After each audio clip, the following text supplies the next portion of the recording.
لا تزني. سامعین گرامی قدر، ہم ذکر کر رہے ہیں احکام عشرہ کا، اس آئین کا جو پروردگار عالم نے اپنے بندوں کو دیا. اس میں ایک لوح کے اوپر حقوق العباد لکھے ہیں اور دوسری لوح پر حقوق اللہ لکھے ہیں اور دوسری لوح پر حقوق العباد. بندوں کے حقوق میں پہلے ماں باپ کا ذکر ہوا، اس کے بعد قتل کا ذکر ہوا کہ احترام جان چاہیے، اس کے بعد ہے کہ تو زنا نہیں کرنا یعنی احترام عزت. نہ صرف یہ کہ دوسرے کی جان میری جان ہے، بلکہ دوسرے کی عزت بھی میری عزت ہے، دوسری کی ماں بہن میری ماں بہن ہے. ہم نے ایک غلط قسم کا اصول بنایا ہوا ہے کہ جو میری ماں بہن کی طرف دیکھے گا اس کی تو میں آنکھیں پھوڑ دوں گا، لیکن مجھے خدا نے آنکھیں اس لیے دی ہیں کہ میں سب کی ماں بہن کو تاڑتا پھروں. ہم جھانکتے پھریں اور دوسرے کو نہ جھانکنے دیں. یہاں پہ کہا گیا ہے کہ نہیں، اس کی عزت آپ ہی کی عزت ہے. کیونکہ بات یہ ہے کہ جیسے پہلی بات تھی کہ اگر آپ کسی کی جان کا احترام نہیں کرتے، آپ کسی کی جان لے لیتے ہیں اور معاشرے میں آپ اس سنت کی بنیاد ڈال دیتے ہیں کہ جان لینا جائز ہے، تو پھر اس معاشرے میں کچھ لوگ آپ کی بھی جان لینے آ جائیں گے. آپ مت بھولیے، کیونکہ اگر آپ بدماش ہیں تو آپ سے بڑا بدماش بھی کوئی پیدا ہو سکتا ہے. اسی طرح سے اگر آپ کسی کی عزت پہ ہاتھ ڈالتے ہیں تو آپ سے بڑے بھی بدماش ہو سکتے ہیں جو پھر آپ کی عزت پہ ہاتھ ڈالتے ہیں. تو پھر پورا معاشرہ ایسا ہو جائے گا جس میں سب کی عزت تار تار ہو کے رہ جائے گی. تو آپ کسی کی عزت پہ ہاتھ مت ڈالیے، کوئی آپ کی عزت پہ ہاتھ نہیں ڈالے گا.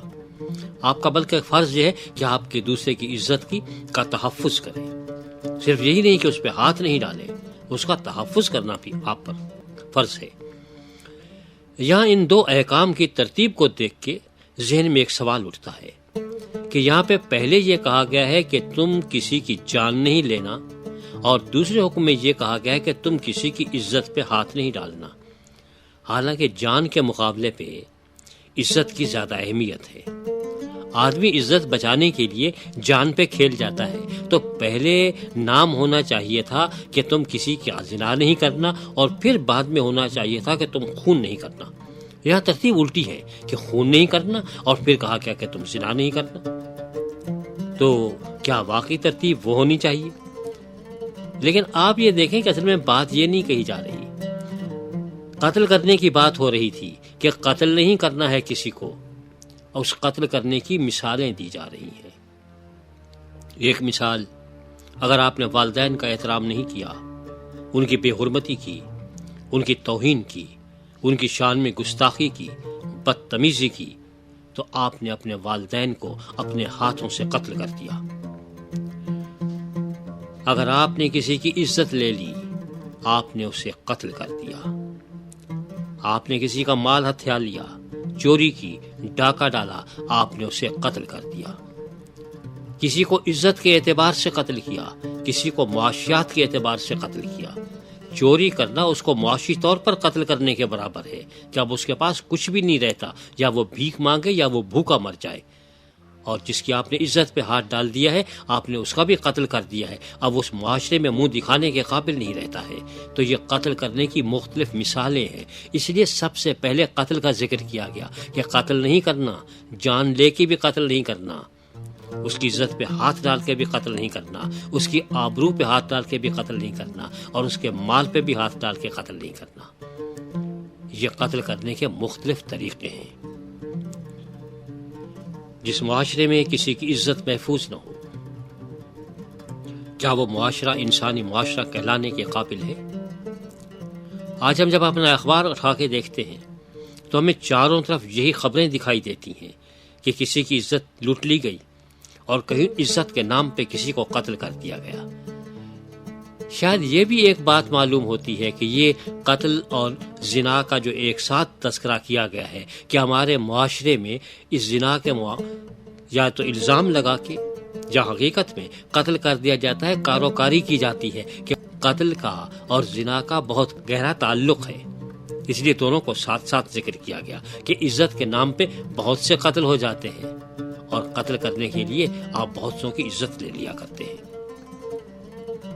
تو کسی کے ساتھ منہ کالا نہیں کرنا ہے، کسی کی عزت پہ ہاتھ نہیں ڈالنا ہے۔ یہاں پہ یہ نہیں کہا گیا ہے کہ جو میرے دشمن ہیں تم ان کی عزت پہ ہاتھ ڈال سکتے ہو، جو تمہارے دشمن ہیں تم ان کی عزت پہ ہاتھ ڈال سکتے ہو، یا جس نے تمہاری عزت پہ ہاتھ ڈالا ہے تم اس کی عزت پہ ہاتھ ڈال دو۔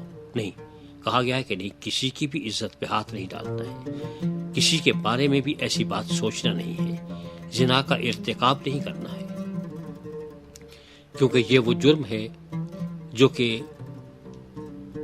آپ کے خاندان کی اکائی کو ختم کر دیتا ہے۔ کہ میاں بیوی دو افراد ہیں، ان کے درمیان ایک تیسرا فرد آ جائے جو کہ اس خاندان کا حصہ ہی نہیں ہے تو وہ اس خاندان کو تباہ کر کے رکھ دیتا ہے، اور جب خاندان تباہ ہو جائے تو پورا معاشرہ تباہ ہو جاتا ہے۔ لہذا زنا ایک ایسا جرم ہے جو کہ معاشرے کے خلاف جرم ہے، اس لیے کہا کہ تم ایسا نہیں کرنا۔ ویسے بھی آپ یہ دیکھیے کہ کیا کسی آدمی کو یہ حق پہنچتا ہے کہ وہ دوسرے کی عزت پہ ہاتھ ڈالے؟ کچھ لوگوں نے ایک جواز نکالا، ایک فلسفی تھے، ماشاءاللہ بہت بڑے فلسفی تھے، ہم ان کے احترام کرتے ہیں، لیکن فلسفی ہونے کے باوجود انہوں نے ایک بڑی نامعقول بات کہی، اور یہ کہا کہ شادی بھی تو زنا کی ایک قسم ہے، اس میں بھی آپ حق مہر کے طور پر پیسے دیتے ہیں، صرف کیا دو بول اس کو جائز قرار دے دیتے ہیں؟ بات یہ نہیں ہے، بات یہ ہے کہ ایک کام آپ معاشرے سے چھپ کے کرتے ہیں، ایک معاشرے کی اجازت کے ساتھ کرتے ہیں۔ شادی جب آپ کرتے ہیں، شادی میں اور زنا میں فرق یہ نہیں ہے کہ کوئی اور فرق ہے، فرق صرف یہ ہے کہ جب آپ شادی کرتے ہیں آپ دنیا کو بلاتے ہیں، دنیا آتی ہے، آپ شرماتے نہیں ہیں، دنیا آپ کو کچھ کہتی نہیں ہے، لیکن جب آپ زنا کا ارتکاب کرتے ہیں آپ دنیا کو بتاتے نہیں ہیں، اور جب دنیا کو معلوم ہو جاتا ہے تو دنیا آپ کو زندہ نہیں چھوڑتی ہے۔ دونوں میں زمین و آسمان کا فرق ہے۔ اپنا کھانا کھانے اور دوسرے کا چوری کر کے کھانے میں بہت بڑا فرق ہے۔ آپ یہ نہیں کہہ سکتے کہ دونوں میں کھانے کا عمل تو ایک ہی ہے، دونوں میں بہت بڑا فرق ہے۔ تو یہاں پہ کہا گیا ہے کہ تمہیں کسی کی عزت پہ ہاتھ نہیں ڈالنا ہے، چاہے وہ دشمن ہی کیوں نہ ہو، کیونکہ اگر آپ کو دشمنی ہے تو کسی ایک شخص سے ہے، اس کی بیوی سے تو نہیں، اس کی بیٹی سے تو آپ کو تکلیف نہیں پہنچی، آپ اس پہ کیوں بری نظر رکھتے ہیں؟ آپ صرف اس لیے کہتے ہیں کہ ہاں اس کی یہ عزت لے لی جائے گی تو اس سے تکلیف پہنچے گی، لیکن حقیقتاً تو آپ نے اس عورت کو زندہ ترگور کر دیا، اس مرد کو تو جو کچھ ہوا سو ہوا، لیکن آپ نے سزا اسے دی جسے سزا دینا نہیں تھی، اور آپ کون ہوتے ہیں سزا دینے والے؟ تو اس سے یہ معلوم ہوتا ہے کہ معاشرے میں کسی کو بھی یہ حق نہیں پہنچتا کہ وہ کسی کی عزت سے کھیلے۔ اس کے آگے چوری کا بھی ذکر آ رہا ہے، مال کا بھی ذکر آ رہا ہے، لیکن ہمیں بڑے افسوس کے ساتھ کہنا پڑتا ہے کہ جب ہم تاریخ کو اٹھا کے دیکھتے ہیں تو ہمیں معلوم یہ ہوتا ہے کہ لوگوں کی جانیں بھی لی گئیں، لوگوں کی عزتیں بھی لوٹی گئیں، لوگوں کے مال اسباب بھی لوٹے گئے، اور سب سے زیادہ یہ جرم خدا کا نام لے کے کیے گئے ہیں۔ تاریخ رنگی پڑی ہے، لال ہو کے رہ گئی ہے تاریخ، کہ لوگوں نے خدا کا نام لے لے کے خون بھی کیے، لوگوں نے خدا کا نام لے کے دوسروں کی عزتیں بھی لوٹی، اور لوگوں نے خدا کا نام لے کے مال بھی لوٹے۔ یہ تاریخ پر ایک بدنما داغ ہے۔ ہمیں کسی کی عزت پہ ہاتھ ڈالنے کا حق نہیں پہنچتا۔ ہم کون ہوتے ہیں دوسرے کی عزت کے بارے میں سوچنے والے، جبکہ ہمیں یہ معلوم ہے کہ ہماری اپنی بھی ماں بہن ہے، کیا ہمیں اس کا خیال نہیں آتا؟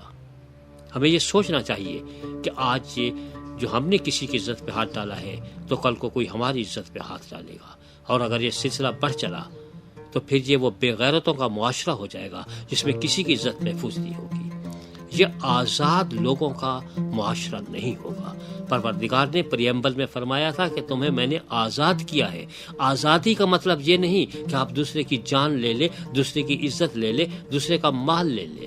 آزادی کا مطلب یہ ہے کہ جو آپ کے حدود مقرر کی گئی ہیں ان کے اندر رہ کے آپ یہ کام کر سکتے ہیں۔ آپ جان نہیں لیں گے، آپ زنا نہیں کریں گے، آپ شادی کریں گے، حدود ہے، تو ان حدود سے جو تجاوز کرے گا پھر اس کو سزا بھی دی جائے گی۔ یہاں پہ سزا کا تو ذکر نہیں ہے، لیکن یہ بتایا گیا ہے کہ یہ ہے ہی سراسر ناجائز ہے، اس کے لیے کوئی جواز نہیں ہے، اور اگر کوئی آدمی شخص جواز پیش کرتا ہے کسی کی عزت لینے کے لیے تو ہم یہ سمجھتے ہیں کہ وہ انسانی جواز نہیں ہے، وہ شیطانی جواز ہے۔